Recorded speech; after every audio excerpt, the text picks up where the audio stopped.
मैंने जितने स्टूडेंट्स आज तक गाइड किए हैं, मैंने उनमें से कई स्टूडेंट्स के साथ एक स्पेसिफिक प्रॉब्लम देखी है एंड आई एम सर्टन ये प्रॉब्लम शायद आपके साथ भी हो सकती है। बहुत सारे बच्चे ऐसे होते हैं जो चीज़ों को काफ़ी टाइम पढ़ते हैं। आपने पॉलिटी में directive principles of state policy पढ़ा, इकोनॉमिक्स में आपने इन्फ्लेशन पढ़ी, ज्योग्राफी में आपने मॉनसून्स पढ़े, कई टाइप के कॉन्सेप्ट्स अलग अलग सब्जेक्ट्स में आप पढ़ते हो। पर प्रॉब्लम ये होती है कि मल्टीपल चीज़ों को पढ़ने के बाद, नोट्स बनाने के बाद, फिर भी जब एग्ज़ाम में क्वेश्चन आता है तो कई बच्चे ब्लैंक हो जाते हैं। और ये प्रॉब्लम प्रीलिम्स में एक बहुत अलग तरीके से हिट करती है।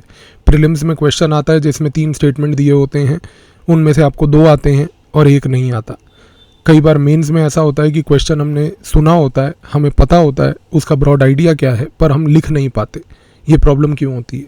ये प्रॉब्लम इसलिए होती है क्योंकि इशू ये है कि आप पूरे के पूरे प्रिपरेशन के टाइम पे एक इम्पॉर्टेंट चीज़ जिस पे ध्यान नहीं देते वो है रिवीजन। और रिवीजन लोगों आज की डेट में उसको बहुत ज़्यादा अवॉइड करते हैं। अवॉइड क्यों करते हैं? उसका सबसे बड़ा रीज़न ये है कि लोग कहते हैं कि जब मेरा सब्जेक्ट ख़त्म हो जाएगा मैं तब रिवाइज़ करूँगा। लोग कहते हैं कि जब मेरा ये पूरा टॉपिक प्रिपेयर हो जाएगा उसके बाद मैं रिवीजन उठाऊँगा। कई लोग तो ये कहते हैं कि हम लोग रिवीजन लास्ट के 2 महीने में एग्ज़ाम से पहले करेंगे। ये सारी स्ट्रैटेजीज़ गलत हैं। आपका रिवीजन का शेड्यूल आपके प्रिपरेशन में रोज़ एम्बेडेड होना चाहिए। आज के वीडियो में मैं आपको 2 ऐसे टेक्निक्स पावरफुल बताऊंगा जिसके बाद अगर आप उनको इनकॉर्पोरेट करते हो तो आपकी रिवीजन इतनी इफेक्टिव होगी कि आपका एग्ज़ाम में रिकॉल बहुत पावरफुल होगा। ये याद रखना कि यूपीएससी ये रिवॉर्ड नहीं करती है कि आपने कितने सोर्सेज पढ़े हैं और क्या नोट्स बनाए हैं।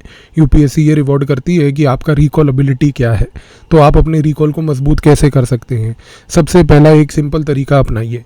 आज एक चीज़ करना शुरू कर दीजिए कि जब भी आप कोई भी चीज़ पढ़ते हो, जैसे कि मान लो आपने आज इकोनॉमिक्स में इन्फ्लेशन का टॉपिक पढ़ा, उसको पढ़ने के बाद शाम को एक काम ज़रूर कीजिएगा। एक कॉपी उठाकर इन्फ्लेशन के बारे में 5 पॉइंट्स बिना देखे अपने मन से सोच समझ के जो आपको याद हो लिखने की कोशिश कीजिएगा।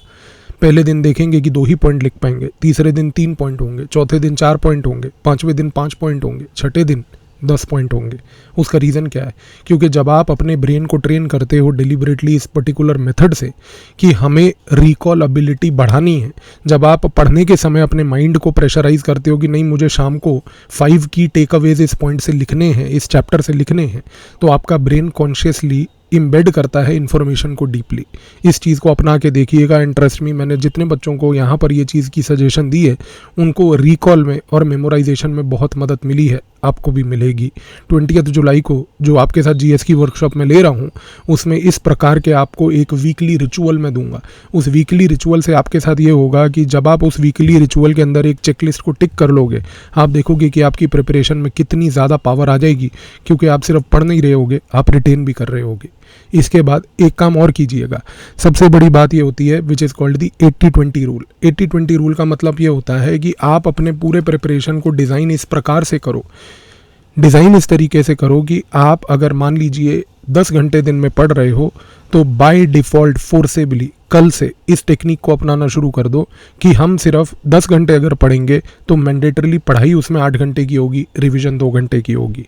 आप अगर रिवीजन को डेली 2 घंटे इनकॉर्पोरेट करना चालू कर दोगे इन योर एग्जिस्टिंग शेड्यूल, आपको अलग से टाइम नहीं निकालना रिवीजन का, लेकिन अगर आप उसको वहीं पर इनकॉर्पोरेट कर देते हो तो आप देखोगे कि आपको पूरे के पूरे रिवीजन में कितनी ज़्यादा पावर मिलेगी और कितनी ज़्यादा आपको जो है आज की डेट में उस रिवीजन की वजह से एक इन्हेंसमेंट मिलेगी अपने प्रिपरेशन में।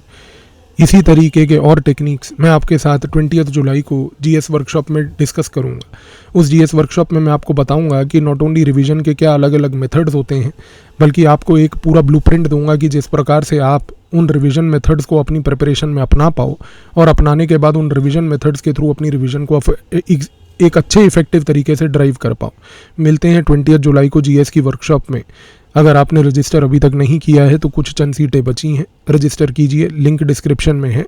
इस ब्लूप्रिंट के बाद आपकी प्रिपरेशन आपके कंट्रोल में होगी और 21 जुलाई से आप देखेंगे कि आप एक नए डायरेक्शन से, एक नए थॉट प्रोसेस से, एक साइंटिफिक तरीके से अपनी प्रिपरेशन को अचीव करोगे ताकि 2026 एग्ज़ाम आपका हो।